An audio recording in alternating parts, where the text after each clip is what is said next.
বাড়ি থেকে পালিয়ে যাওয়ার দরকার নেই, বিষ খাওয়ার দরকার নেই, ফাঁসি দেওয়ার দরকার নেই। আমাদের ফেলকে উপভোগ্য করে তুলতে হবে।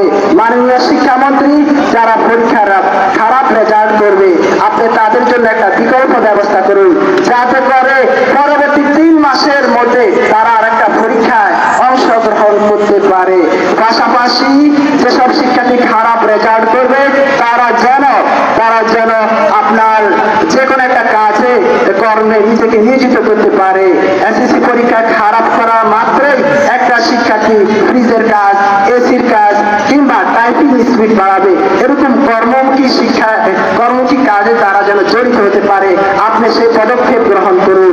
অর্থাৎ কোন শিক্ষার্থী যেন ফেলের হতাশায় পড়তে না হয়, ফেলের হতাশার কারণে কোন পরিবারে যেন কান্নাকাটির রোল না পড়ে, সেই পদক্ষেপ আপনাকেই গ্রহণ করতে হবে।